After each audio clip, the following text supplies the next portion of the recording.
नमस्कार मित्रांनो, कसे आहात? तर आजचा दिवस खूप खास आहे आमच्यासाठी, कारण आज आम्ही निघालो आहोत लाईफमधून थोडा ब्रेक घेण्यासाठी. म्हणजे तर आम्ही चाललो आहे दिल्ली, एका नवीन ठिकाणाकडे. मनामध्ये थोडी उत्सुकता आहे, तर बघूयात पुढे काय होते. तर पॅकिंग आमची इथे पूर्ण झाली. अशा 2 बॅगा घेतल्या आणि एक माझी पर्स, अशा 3 बॅग रेडी आहेत. तर आम्ही आता चाललो आहे ॲटोमध्ये. तर चला, हा ॲटोमधला आमचा सध्या प्रवास सुरू झाला, कारण की आम्हाला ॲटोने बसपर्यंत पोचायचं होतं आणि बसनी नंतर मग आम्हाला नागपूरला जायचं होतं.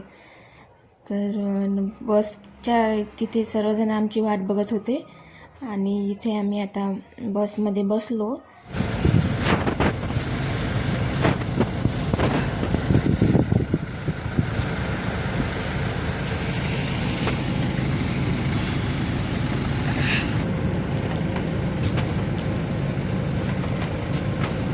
इथे माझ्या बाळाला बसमध्ये बसल्याबरोबर भूक लागली, तर तो चिप्स खात आहे आणि आता आम्ही प्रवासाला सुरुवात केली.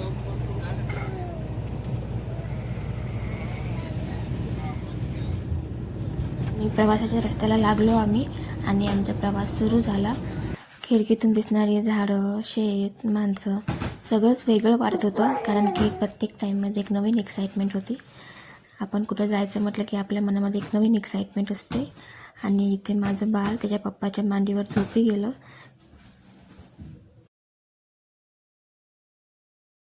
मी थोडा चहा ब्रेक घेतला, कारण प्रवास करताना हा चहा ब्रेक तर लागतोच, मध्ये मूड फ्रेश करायला. तुमचा पण होतो का असा टी टाईम? मला कमेंटमध्ये नक्की सांगा. आणि हा प्रवास कसा गेला कळालंसुद्धा नाही.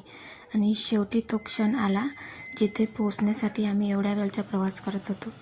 आणि बघा, इथे आम्ही पोचलो हॉटेलवरती.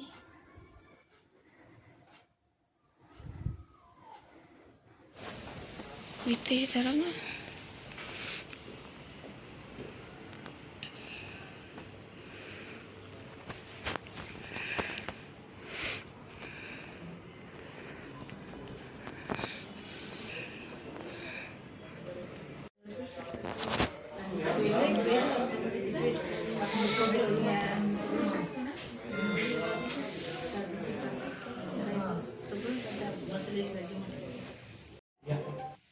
आणि ही बघा आमची रूम.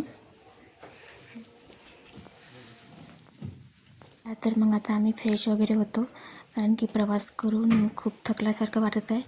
आणि फ्रेश झाल्यानंतर लगेच जेवायला जायचं आहे. आणि माझ्या बाळाला पण खूप जोरात भूक लागलेली आहे.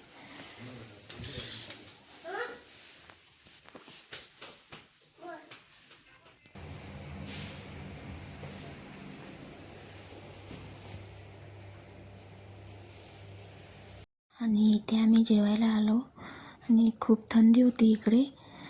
आणि जेवणामध्ये मस्तपैकी चिकन आणि फिशची भाजी होती, राईस, रोटी आणि स्वीटमध्ये सोनपापडी होती. आणि आम्ही मस्त जेवण केलं, कारण की उद्या सकाळी आमची 5ला फ्लाईट होती. तर 3 वाजताच आम्हाला निघायचं होतं, तर लवकर झोपायचं होतं. तर तोपर्यंत बाय, गुड नाईट. भेटूयात पुढच्या व्हिडिओमध्ये.